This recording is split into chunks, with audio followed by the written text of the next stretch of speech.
quantunque per quelli che non c'erano l'ultima volta, c'è una scheda da va, oggi in particolare che interessa direttamente gli studi corsi per rapporto alle situazioni minoritarie che noi campiamo, enfin, che noi si campa al Canada e che può avere di sicuro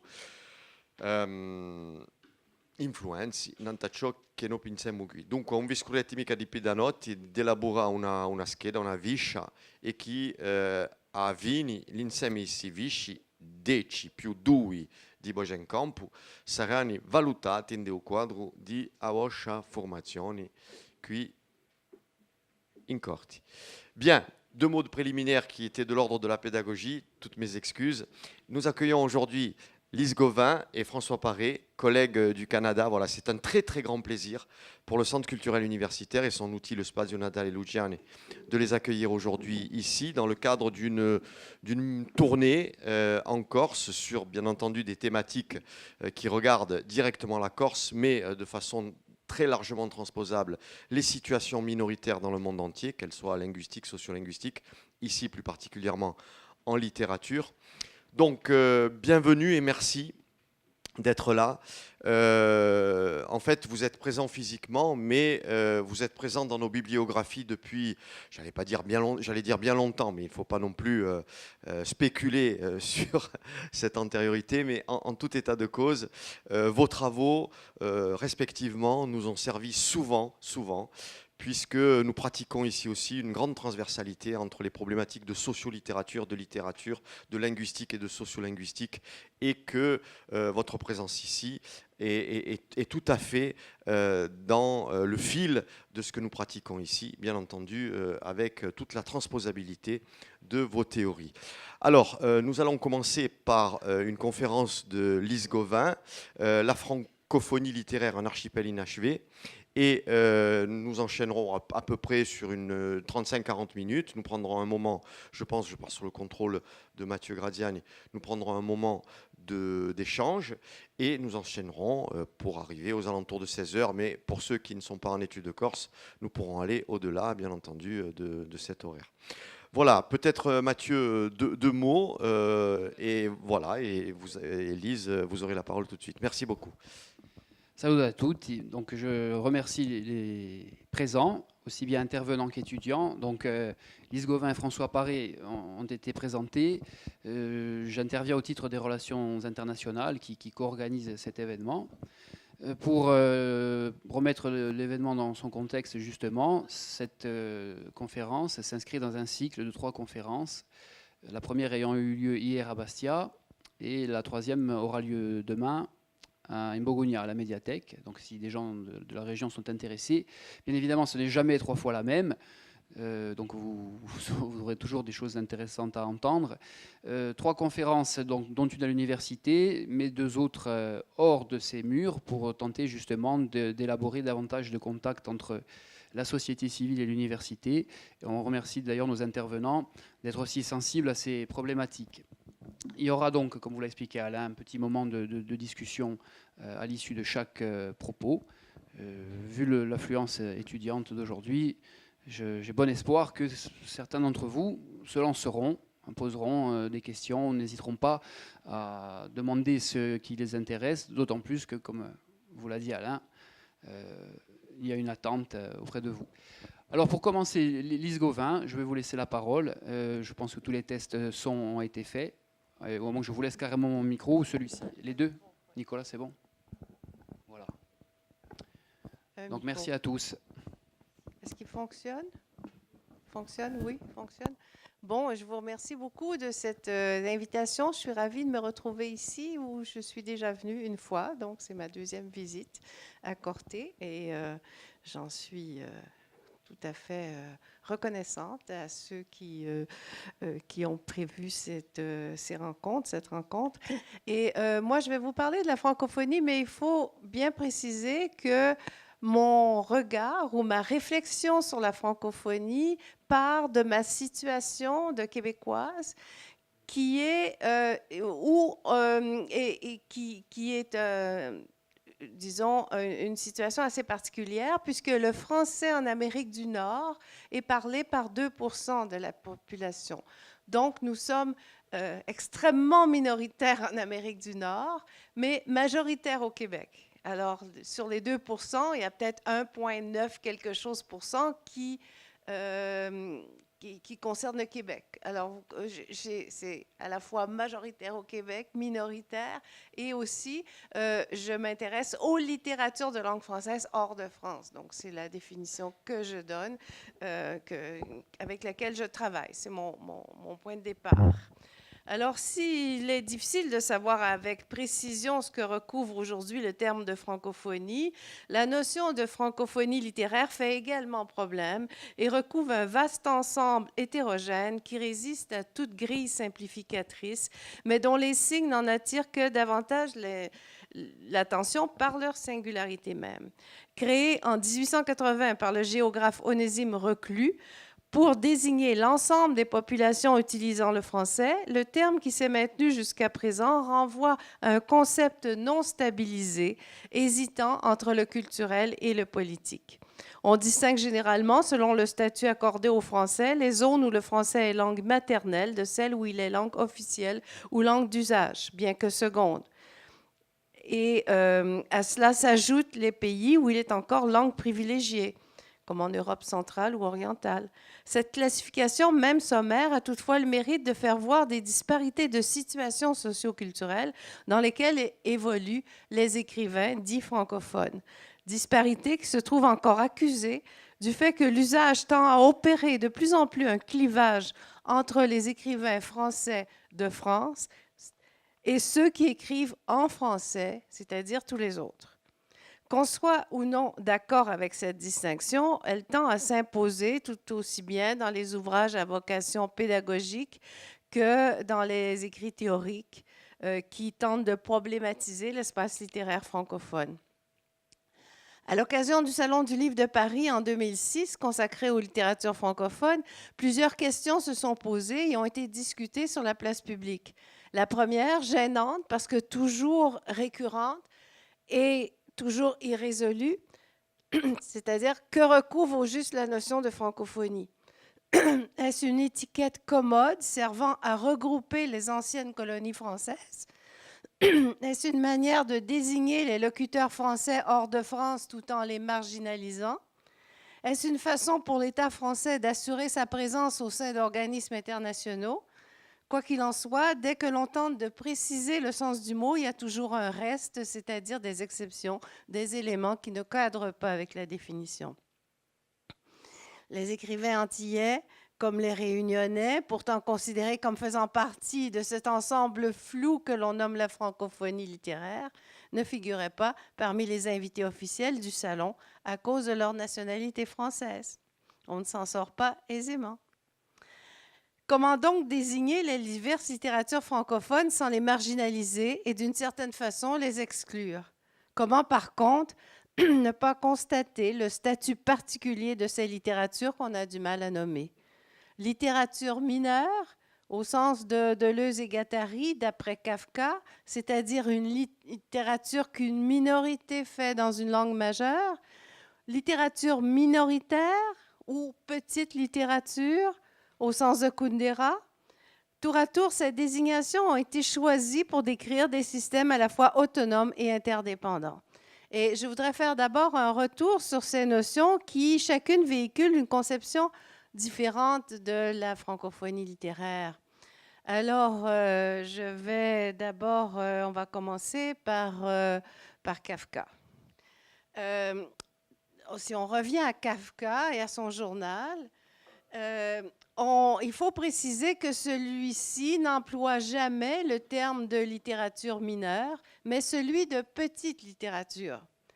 Kafka voit en effet beaucoup d'avantages du travail littéraire dans le contexte des petites littératures. Avantages qu'il énumère comme suit: le mouvement des esprits, une solidarité... c'est dans la fiche. Une solidarité qui se développe de façon suivie au sein de la conscience nationale, la fierté et le soutien qu'une littérature procure à une nation vis-à-vis d'elle-même et vis-à-vis du monde hostile qui l'entoure, ce journal tenu par une nation, journal qui est tout autre chose qu'une historiographie. Et enfin, les exigences de la littérature quant à l'attention qu'on lui doit en deviennent plus impérieuses. Il s'agit donc, dans l'esprit de Kafka, des littératures juives de Varsovie, écrites en langue yiddish, et de la littérature de Prague, écrite en tchèque. Et donc, il y a eu une sorte de malentendu. Je veux dire, on cite, Kafka n'a jamais lui-même parlé de la notion de littérature mineure, mais je vais y revenir tout à l'heure. Il parle de petite littérature et on peut rapprocher ce sentiment cette définition de petite littérature à celle de petite nation présentée par Kundera. Et Kundera, il définit les petites nations comme des nations qui sont, il désigne une situation, un destin. Les petites nations ne connaissent pas la sensation heureuse d'être là depuis toujours. Confrontées à l'arrogante ignorance des grands, elles voient leur existence perpétuellement menacée ou mise en question, car leur existence même est question.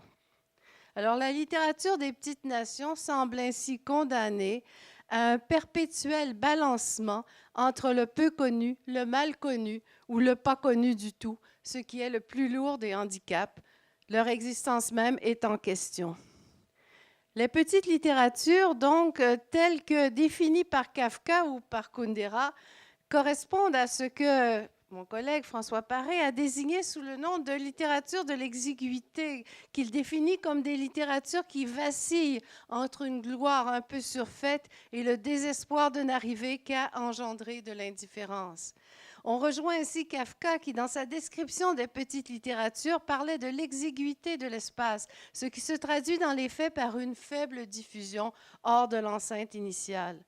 On pourrait dire de ces littératures qu'elles voyagent peu, que leur importance à l'échelle mondiale est inversement proportionnelle à leur impact dans leur société d'origine. On y retrouve aussi, jusqu'à un certain point, la communitas sur laquelle s'appuient les littératures liminaires, telles que décrites par un autre de mes collègues, Michel Biron, c'est-à-dire des littératures qui se construisent de façon horizontale et sans modèle préétabli. Alors, voyons maintenant un deuxième texte important de Kafka, celui de la lettre à Max Brod, daté de juin 1921, qui concerne sa propre situation d'écrivain juif de langue allemande, dans lequel il dit éprouver, comme son compatriote Karl Kraus, le sentiment d'être devant un bien étranger qu'on n'a pas acquis. Alors, ce deuxième texte, un instant, je l'ai passé, voilà.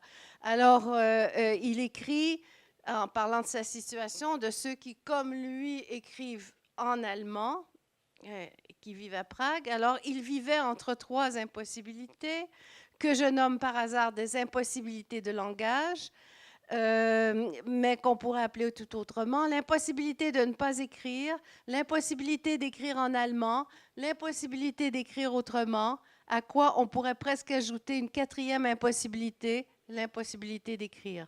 C'était donc une littérature impossible de tous côtés, une littérature de Zigan qui avait volé l'enfant allemand au berceau et l'avait en grande hâte apprêté d'une manière ou d'une autre, parce qu'il faut bien que quelqu'un danse sur la corde, mais ce n'était même pas l'enfant allemand, ce n'était rien, on disait simplement que quelqu'un danse.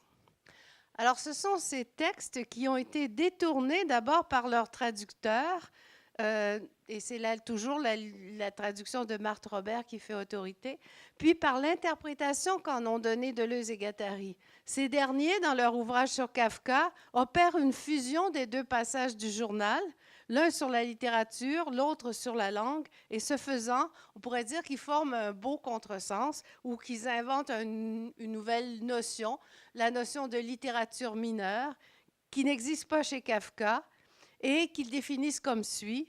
Une littérature mineure n'est pas celle d'une langue mineure, plutôt celle qu'une minorité fait dans une langue majeure et qui qui est une minorité faite dans une langue majeure, mais le premier caractère est de toute façon que la langue y est affectée d'un fort coefficient de déterritorialisation. Des trois caractéristiques données par Deleuze et Guattari à la littérature mineure, soit la déterritorialisation de la langue, le branchement de l'individuel sur l'immédiat politique, l'agencement collectif d'énonciation, deux seulement sont attribuables aux petites littératures telles que décrites par Kafka, et la troisième est une extrapolation de la situation de Kafka lui-même, situation qui l'oblige à travailler la langue allemande d'une certaine façon et à choisir entre deux manières possibles, soit enrichir artificiellement cet allemand, le gonfler de toutes les ressources d'un symbolisme, d'un onirisme, d'un sens ésotérique, d'un signifiant caché, ou bien opter pour la langue de Prague telle qu'elle est, dans sa pauvreté même. Ce qui l'amène, toujours selon Deleuze et Guattari, à pratiquer un usage mineur de la langue allemande, c'est-à-dire à la faire vibrer en intensité. Alors, on peut se demander dans quelle mesure cette notion deleuzienne de littérature mineure s'applique aux littératures francophones. Dans quelle mesure le concept de déterritorialisation de la langue est-il opératoire pour décrire leur fonctionnement? Aimé Césaire, l'un des premiers, s'est approprié cette notion de littérature mineure pour tenter de l'appliquer à la littérature nègre. Il dit dans une conférence, « Si l'on pouvait trouver pour la littérature nègre d'expression française une situation référentielle qui permette à un Européen d'en comprendre le caractère et le dynamisme, c'est peut-être le cas de Kafka, juif et tchèque et écrivant en allemand, qui a inventé la notion de littérature mineure qu'il développe longuement dans son journal. » Il n'a pas inventé, mais c'est une extrapolation de son journal, quoi. Alors, il faut remarquer que ce discours tente de contextualiser la littérature nègre pour un public européen et la référence à Kafka prend alors valeur métaphorique. Mais l'application de la notion de littérature mineure à la littérature antillaise a été contestée par Raphaël Confiant pour son relent de colonialisme. Et Confiant écrit « Parce que nous autres, auteurs de la créolité, ne nous considérons pas du tout comme une minorité, mais bien comme une majorité dans notre pays, la Martinique. » Et ensuite, ajoute Confiant, « Parce que le français est devenu tout autant notre langue que celle des hexagonaux. » Et il précise ce qui signifie que pour nous, il n'y a plus de centre de langue française qui serait Paris, dont nous, Martiniquais, serions, à l'instar des Suisses, des Québécois ou des Maghrébins, l'une des nombreuses périphéries. Mais une telle négation du centre me paraît, dans l'histoire de la langue française et de sa littérature, un projet encore en devenir. Les Antillais ne sont-ils pas les premiers à avoir besoin des créneaux du centre pour faire entendre je cite, leur littérature majeure qui s'exprime dans deux langues nationales, le créole et le français? Et j'ouvre ici une parenthèse pour ajouter qu'une critique analogue à celle de Confiant peut se faire quant à l'application du concept de littérature mineure à la littérature québécoise. On peut difficilement considérer en effet les francophones au Québec comme une minorité au Québec, parce qu'à moins d'inscrire comme seule base voyons, qu'est-ce que j'ai, du repérage, l'entité pan-canadienne ou l'entité pan-francophone mondiale. Pour ce qui est des autres caractéristiques, à savoir le branchement sur les médias politiques et l'agencement collectif d'énonciation, et n'est-ce pas aussi ce que la littérature québécoise a quitté peu à peu au cours des années? Je pense que le concept de littérature mineure, s'il a quelque pertinence, pourrait correspondre à un certain moment de l'histoire littéraire québécoise, celui particulièrement des années 60. Mais quittons ce terrain de la littérature mineure pour aborder une autre façon de décrire les littératures françaises hors de France, c'est-à-dire la notion de littérature monde en français. Et je rappelle que justement, ce malaise concernant la francophonie s'est exprimé de façon assez spécifique, en tout cas en 2007, avec la publication d'un manifeste intitulé « Pour une littérature monde en français », publié dans le journal Le Monde. On y sonnait le glas de la francophonie, entendu comme le dernier avatar du colonialisme français, et on annonçait l'avènement d'une littérature monde. Ça, c'était Césaire, je m'excuse, je ne vous l'ai pas donné. Voilà, le dernier avatar. Et on annonçait l'avènement d'une littérature monde en français dont le centre est désormais partout, aux quatre coins du monde. Co-rédigé par Jean Rouault et par Michel Lebris, co-signé par 44 écrivains, ce manifeste mettait en évidence l'ambiguïté que recouvre le terme de francophonie lorsqu'il s'agit d'appliquer à la littérature un concept de nature d'abord politique. Et on ne peut qu'applaudir à ce souci de décloisonnement, de relations égalitaires entre les diverses littératures de langue française, dont on souligne dans le manifeste, à juste titre, l'effervescence romanesque. On ne peut qu'être d'accord avec les auteurs du manifeste pour dire que le romancier Régent Ducharme est l'un des grands romanciers contemporains. Qu'être d'accord également avec ce concept de littérature monde qui fait écho au tout monde d'Édouard Glissant et qui permet de regrouper le vaste ensemble de l'écriture en français, signalant par le fait même l'autonomisation de la langue et du littéraire. Mais quelques questions soulevées par le manifeste restent en suspens, auquel l'ouvrage collectif publié peu après, qui s'intitule « Pour une littérature monde », apporte quelques éléments de réponse, mais suscite également de nouvelles interrogations. Et dans cet ouvrage, Michel Lebris précise pour sa part que l'acte de décès constaté dans le manifeste est d'abord celui d'une certaine idée de la francophonie perçue comme un espace sur lequel la France dispenserait ses lumières au bénéfice, il faut donc le supposer, de masses encore enténébrées. Fin de la citation. Ne s'agit-il pas d'une conception franco-centriste de la francophonie contre laquelle on a cessé de s'élever un peu partout dans le monde, notamment au Québec? C'est vraiment une définition archaïque, je l'espère, de la francophonie. En tout cas, par contre, comment ne pas relever la contradiction qui consiste à faire de la France le centre d'une francophonie dont elle ne fait pas partie, entretenant le clivage, du moins dans les manifestations culturelles, entre les créateurs français et les francophones. Et pourquoi ne pas avoir retenu la suggestion d'Alain Mabanckou, qui, en 2006, disait que le terme francophonie, de littérature francophone, devrait englober toutes les littératures en français, incluant la littérature hexagonale. Alors, il proposait ainsi de court-circuiter le modèle, voulant que les littératures dites périphériques gravitent autour d'un noyau central, celui de la littérature française hexagonale. Alors, remplacer la notion de littérature francophone par celle de littérature monde en français, n'est-ce pas, comme le suggérait Alexandre Najjar dans les pages du Monde, expliquer l'eau par l'eau. Et on comprend le scepticisme du Québécois Jacques Godbout, qui croit que pour changer la donne, Paris doit modifier son appareil éditorial et critique. Il dit « Il ne s'agit pas de créer une mode francophone, il s'agit de changer la culture de l'institution littéraire en France. » Et de changer également, ajouterai-je, les modalités de circulation du livre dans l'espace francophone.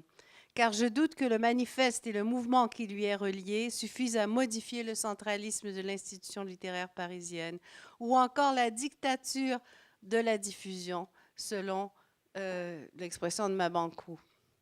En fait, pour qu'une véritable pluralité de centres puisse vraiment exister, il faudrait que le système de reconnaissance de langue française puisse accueillir à égalité de chances les livres écrits ailleurs et en France et ailleurs. Le modèle anglo-saxon repose sur un système éditorial décentré, réparti sur plusieurs continents. Tel n'est pas le cas de la production littéraire de langue française, coincée dans son centralisme parisien. Et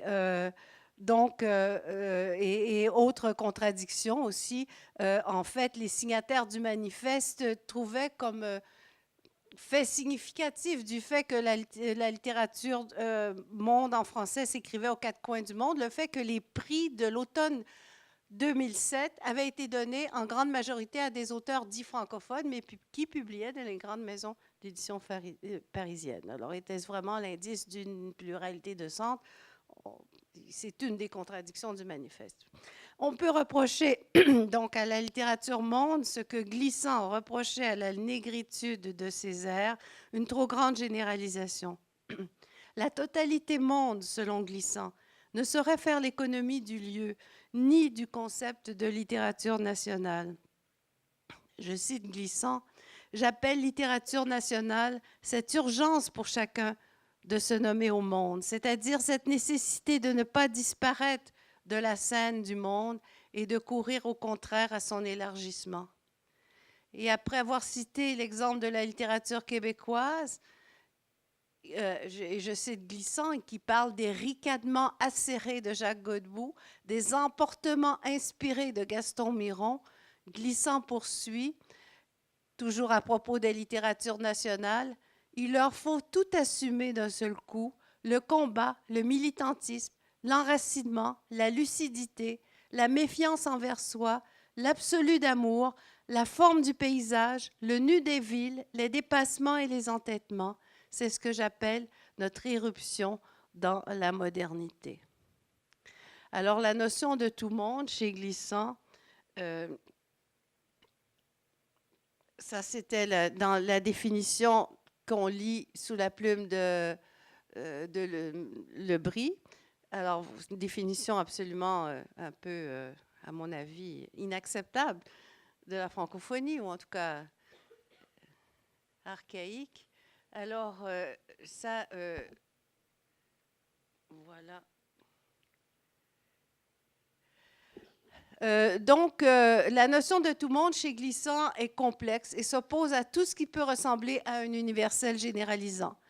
La notion du tout monde est une littérature des littératures fondée sur le pluriel des expériences singulières, une littérature qui s'ancre dans des lieux spécifiques.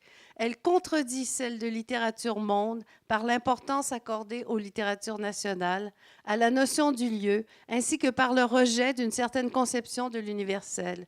Et elle se démarque enfin par la conscience d'un multilinguisme indispensable à la totalité monde, selon Glissant. Et nous en venons maintenant aux questions de langue qui sont intimement liées aux littératures francophones. Ces écrivains francophones, dits francophones, ont en commun de se situer à la croisée des langues, dans un contexte de relations conflictuelles ou tout au moins concurrentielles entre le français et d'autres langues de proximité, ce qui engendre chez eux une sensibilité plus grande à la problématique des langues, soit une surconscience linguistique qui fait de la langue un lieu de réflexion privilégié, un espace de fiction, voire de friction. La notion de surconscience renvoie à ce que cette situation peut avoir, dans la langue, peut avoir d'exacerbé et de fécond. Moi, je m'invente, disait le poète Gaston Miron, tel un naufragé dans toute l'étendue de ma langue. Et ce même Miron, qui se définissait comme un variant français, précisait que la langue parlée au Québec n'était qu'une des actualisations possibles de la langue française. Les écrivains francophones ont aussi en commun le fait de s'adresser à divers publics, séparés par des acquis culturels et langagiers différents, ce qui les oblige à trouver les stratégies aptes à rendre compte de leur communauté d'origine, tout en leur permettant d'atteindre un plus vaste lectorat. Comment donc en arriver à pratiquer cette véritable esthétique du divers, appelée par Ségalen et à sa suite par Glissant et les signataires du manifeste Éloge de la créolité, sans tomber dans le marquage régionaliste ou exotisant? Comment se situer lorsque, à titre d'écrivain, l'on fait partie d'une littérature de langue française hors de France, entre les deux extrêmes que sont l'intégration pure et simple au corpus français et la valorisation excessive de l'exotisme? Comment intégrer au code de l'œuvre et de l'écrit le référentiel qui renvoie à différents systèmes de représentation culturelle? Bref, comment faire entendre cette inouïe universelle appelée par l'écrivain belge Jean-Pierre Verhegen? Pour toutes ces raisons, j'ai déjà proposé de substituer à l'expression littérature mineure, au sens que lui donnent Deleuze et Guattari, parfois souvent utilisée en contexte francophone. Celle plus adéquate, me semble-t-il, de littérature de l'intranquillité, empruntant à Pessoa ce mot aux résonances multiples. Bien que la notion d'intranquillité puisse désigner toute forme d'écriture de littérature, je crois qu'elle s'applique tout particulièrement à la pratique langagière de l'écrivain francophone, qui est fondamentalement une pratique du soupçon. Dans ce pareil contexte, le romancier québécois, comme ses collègues de la francophonie, est souvent porté à intégrer au récit les questions qui l'habitent. La mise en scène de l'écriture devient alors partie intégrante du récit, qu'elle informe et structure tout à la fois. Pourquoi et pour qui écrire se demande sur tous les tons et avec de multiples variations le roman francophone contemporain. La littérature francophone fonctionne ainsi selon une double forme d'institutionnalisation, celle qui les relie à l'espace d'origine et celle qui les rapproche du champ littéraire français hexagonal, dont elle constitue parfois, comme c'est le cas pour la littérature antillaise, une sorte d'avant-garde tumultueuse. La question des relations écrivains-publics touche donc à la fois au statut des littératures francophones et aux formes qu'elles privilégient. Alors, l'écrivain francophone doit composer avec la proximité d'autres langues, une situation de diglossie dans laquelle il se trouve souvent immergé, ou encore une première déterritorialisation constituée par le passage de l'oral à l'écrit, et une autre, plus insidieuse, créée par des publics immédiats ou éloignés. Autant de faits qui l'obligent à mettre au point ce que Édouard Glissant nomme des stratégies de détour. Ces stratégies peuvent prendre les formes les plus variées, qui vont d'un procès de traduction aux commentaires explicatifs ou à la mise en place de procédés astucieux destinés à l'intégration des langues ou des langues ou des niveaux de langue. J'en ai parlé surtout hier, mais là, je vous donne quelques exemples. Donc, l'écrivain francophone doit trouver de nouvelles formes d'intégration des langues de sa communauté dans le récit. Vous avez un exemple de Michel Tremblay, la grosse femme d'à côté est enceinte. Ici, il fait un tricotage entre la langue de la narration et la langue de ses personnages. Vous voyez, il n'y a pas vraiment de distance entre les deux. Les citations, les dialogues sont vraiment intégrés au récit. Un autre exemple, alors là, un exemple très intéressant, c'est celui de Chamoiseau avec Texaco, qui a changé au cours de ses romans sa façon d'intégrer le créole. Et il dit, parfois, il en restait à Estébécoué, transi par tant de rage et par si tant d'amour. Alors là, il traduit parallèlement, il traduit ensuite, parfois sans traduction littérale.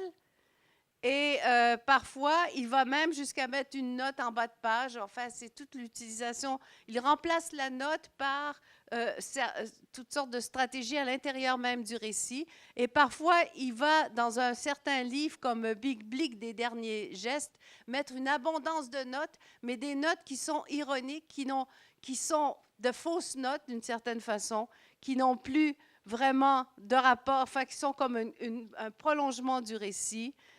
Des notes qui sont ridicules, comme il donne un exemple de souvenir de combat qui aurait été prononcé à radio levé debout, ce qui sûrement n'existe pas. Par contre, parfois, il va mettre en note toute une énumération d'un barda de militaires qui s'étend sur 3 ou 4 pages.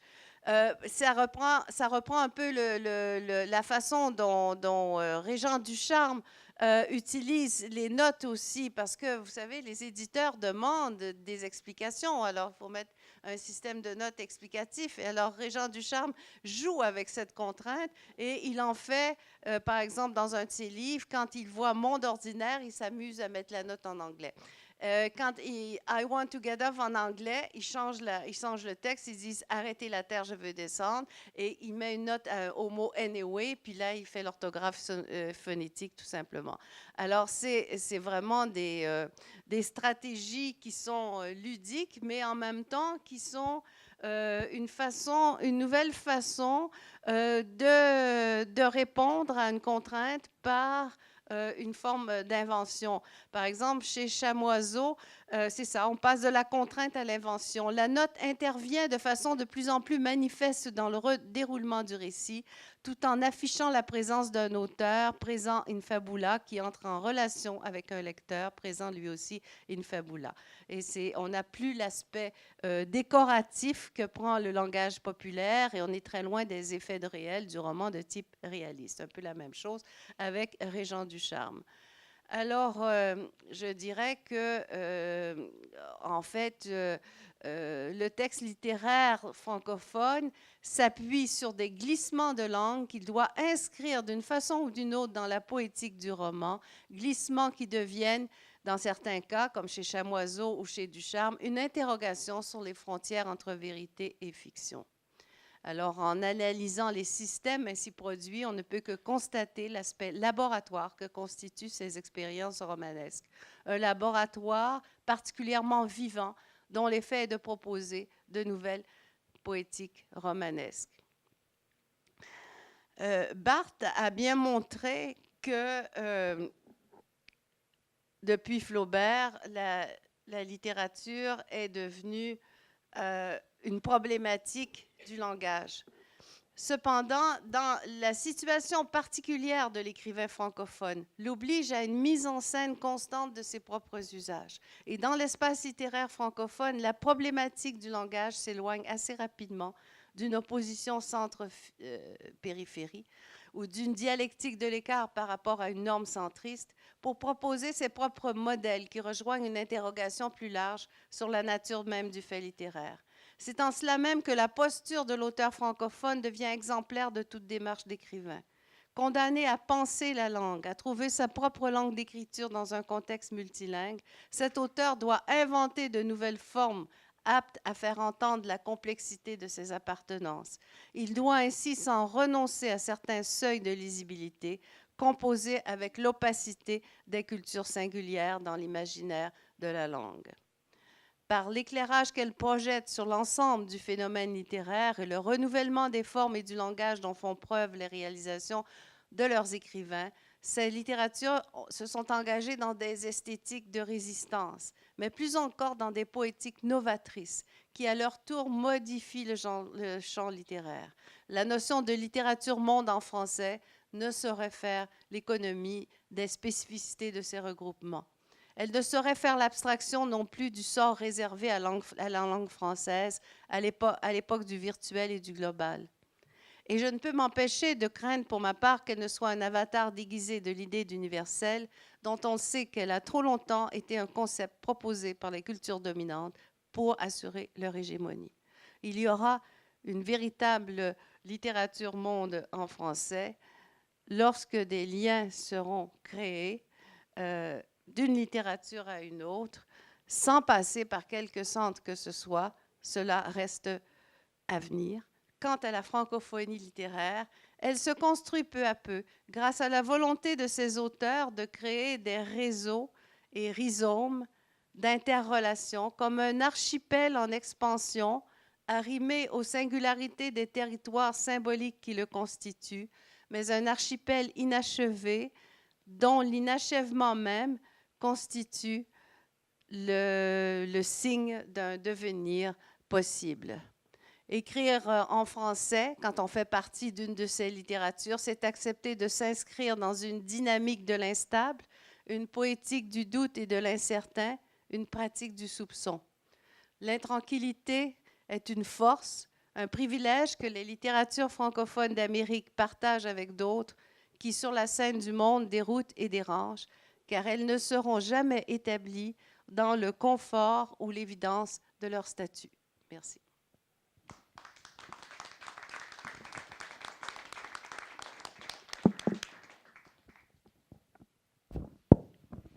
Merci Lise Gauvin.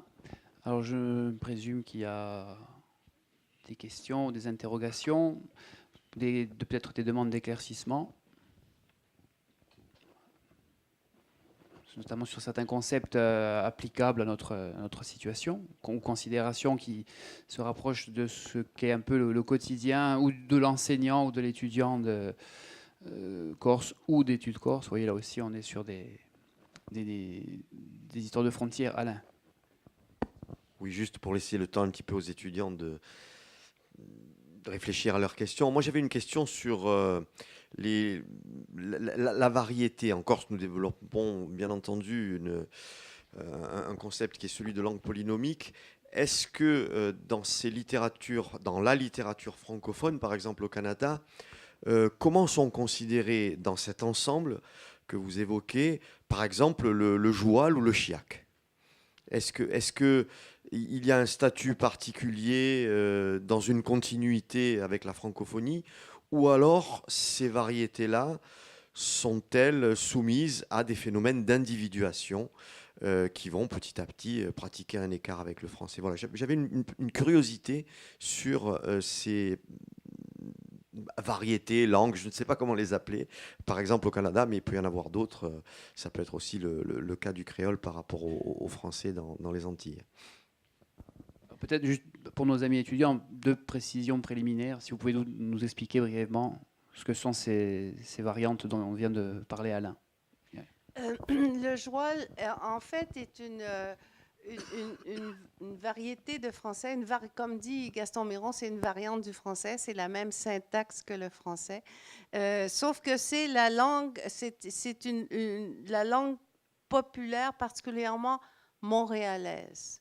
Et il y a eu, à un moment donné, dans les années 60 au Québec, une revendication de cette langue-là. Puis, enfin, on l'a mise en texte pour montrer qu'elle existait, au fond. Mais c'est une langue... c'est comme...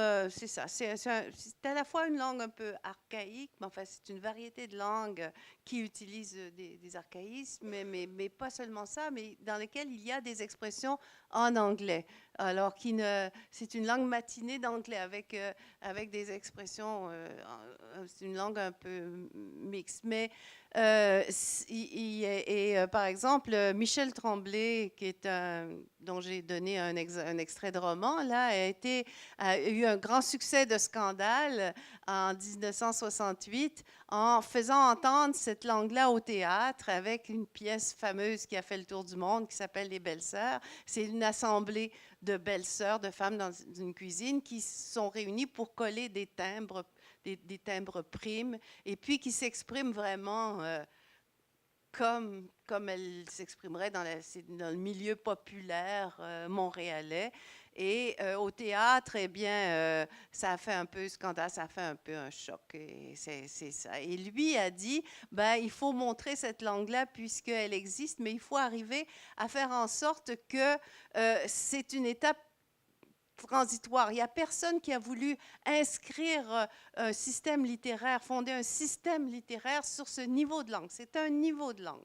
Et un niveau de langue, une langue populaire, mais dans lequel il y a des anglicismes, pas uniquement archaïques, mais mixés, enfin, avec des mots anglais. Donc, alors aujourd'hui, mais personne n'a voulu fonder une littérature sur cette langue-là, sauf quelques-uns, mais quelques personnes qui sont vite revenues à cette idée-là, qui ont vite renoncer à cette idée-là, parce que là, le français, c'est la langue du Québec, et d'une certaine façon, on peut dire qu'on ne parle plus maintenant du joual. Au Québec, on parle du québécois, qui est une variété de français.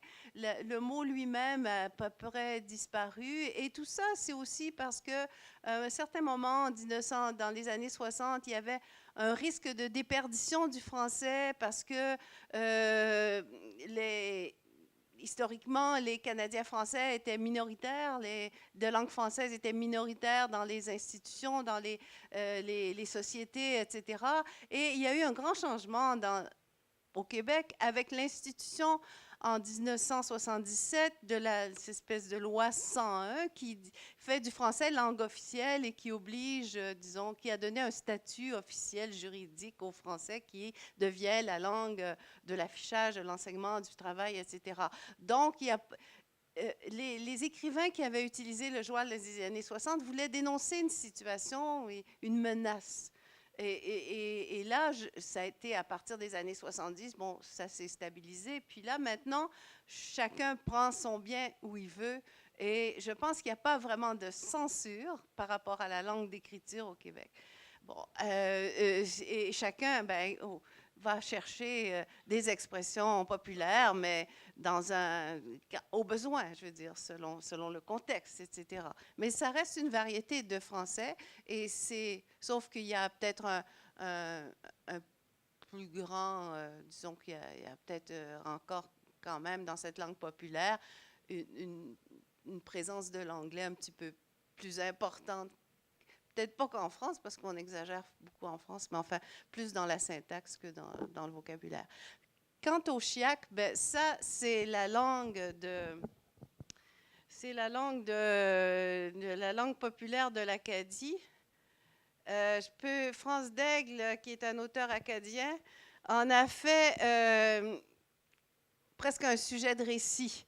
Et elle commente, elle a fait un livre qui s'appelle Pour sûr, qui utilise abondamment le chiac, mais dans une perspective, on pourrait dire presque, mon Dieu, presque scientifique ou terminologique ou ludique, et qui dit, par exemple, l'orthographe de ces mots est en flottement, en attente de révision par la girafe, grande instance de rastafarienne acadienne pour un français éventuel. Alors, elle joue avec ça. Elle dit, ça c'est weird, je croyais qu'on descendait de Rabelais, nous autres. Alors, elle joue, elle commente cet usage-là. Elle dit, je ne peux pas m'empêcher d'utiliser le chiac. Le chiac qui est vraiment une langue populaire plutôt de Moncton ou enfin d'Acadie, du Nouveau-Brunswick, où il y a pas mal d'anglais. Il y a beaucoup plus d'anglais lexical parce que Den Haag, qui disent tout le long la langue de Molière, etc. Alors souvent, c'est un français plus mélangé, plus mixte, que les écrivains n'osaient pas utiliser parce que c'est pas bien, mais là qu'ils ont intégré des récits, mais tout en le mettant en scène et en le commentant. Ce qui est intéressant, c'est qu'il y a une espèce de distance toujours par rapport à cet usage-là. Je ne sais pas si j'ai répondu.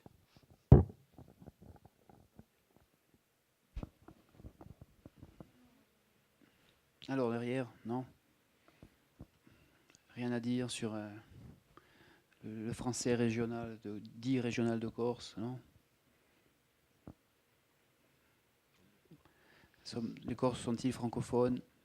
Bon, si personne ne veut parler de Jérôme Ferrari, peut-être, parce que ça a été, entre guillemets, abordé. Hein, un prix Goncourt qui se dit corse, mais qui écrit en français.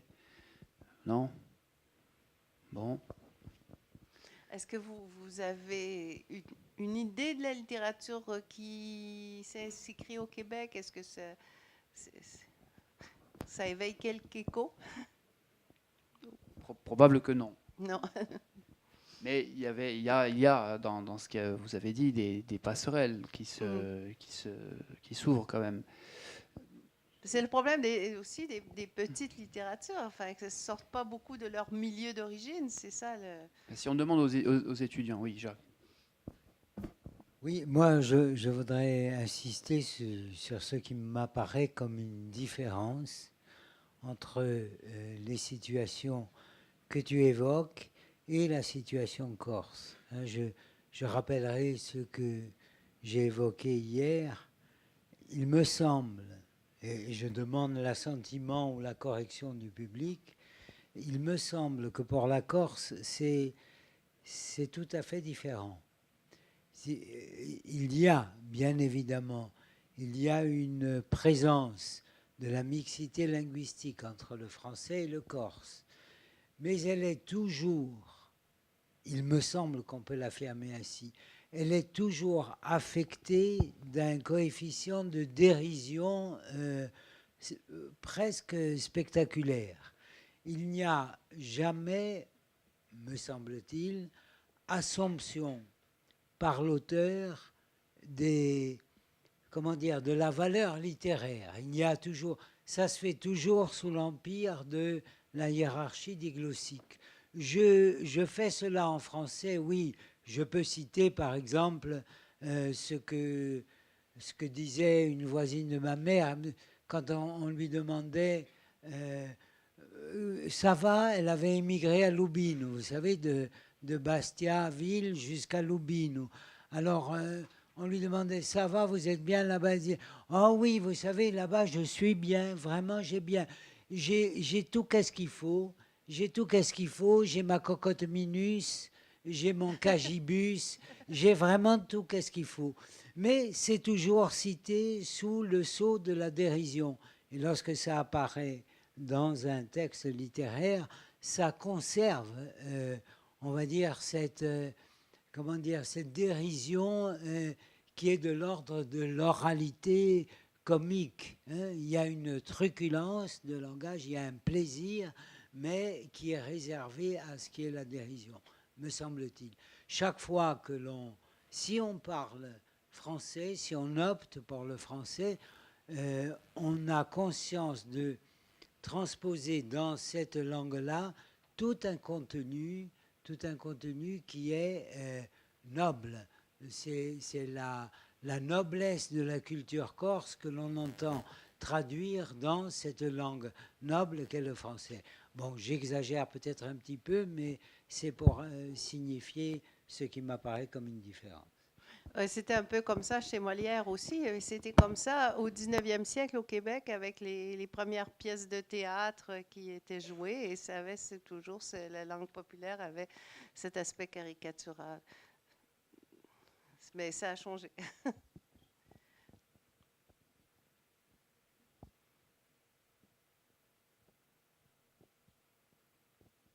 Une dernière question de ma part par rapport à la citation qui est affichée derrière vous. On pourrait y voir peut-être une sorte de métaphore de l'insularité. Quand on essaye d'éviter un centre et de s'unir à d'autres qui sont un petit peu épars, qui ne sont pas forcément connectés à un grand centre, est-ce que, par exemple, vous verriez un lien entre l'essor de cette littérature monde et les littératures insulaires, alors que ce soit de manière géographique ou linguistique? Est-ce que la métaphore vous paraît parlante? Oui, mais c'est ce qu'on souhaiterait, c'est sûr, parce que c'est l'idée de littérature en archipel. Mais avec l'archipel, chaque littérature, chaque île a son identité. Et il y a une identité commune qui est créée par la notion d'archipel, qui est une notion très chère à Édouard Glissant, que j'aime beaucoup, que j'ai beaucoup fréquenté. Et lui a toujours dit qu'il faut partir d'un lieu et ensuite se mettre en relation avec d'autres lieux. Donc, c'est la poétique de la relation. Il a écrit Poétique de la relation. Donc, l'idée d'archipel, l'image d'archipel est très présente chez lui. Et je crois que c'est pour ça aussi. Mais la littérature monde en français est un concept trop parisien. C'est un concept qui dit, ah oui, le centre est maintenant le centre est partout aux quatre coins du monde parce que les prix littéraires de l'automne ont été donnés à des francophones publiés chez Gallimard. Bon, franchement, ça signale pas que le centre est partout, mais je pense qu'il faut créer des liens d'une île à l'autre et d'une littérature à l'autre de façon à former un archipel. Et je pense que avec l'archipel francophone, si on pouvait arriver à quelque chose qui serait pas hégémonique, c'est un idéal. C'est pour ça que je dis que c'est inachevé, c'est encore en devenir. C'est à nous de le faire, cet archipel. Il faut le construire. Alors, ma vraie dernière question cette fois-ci, est-ce que les écrivains corses comme Ferrari ou Biancari, que je n'ai pas cité tout à l'heure, mais que lorsqu'ils écrivent en français, est-ce qu'ils sont connus et est-ce qu'ils sont perçus d'une manière particulière au Canada francophone? Ou est-ce qu'ils n'ont pas du tout de... Bon, peut-être Ferrari, qui a eu le prix Goncourt, non, pas spécialement d'impact ou d'écho dans l'actualité culturelle du Québec. Oui, on en a parlé, oui, Ferrari, ben, oui, on le connaît. Non, mais c'est que oui, on en a parlé, mais plus sous le label français que corse. C'est ça le problème. Bon, vous avez répondu.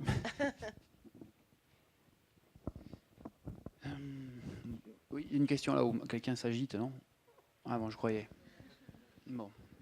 Alors merci pour ces propos qui, je l'espère, auront fait l'objet et feront l'objet de réflexion de nos étudiants, mais aussi de nos collègues. Peut-être une minute de pause et on va entendre François Paré maintenant. Voilà, merci de votre patience.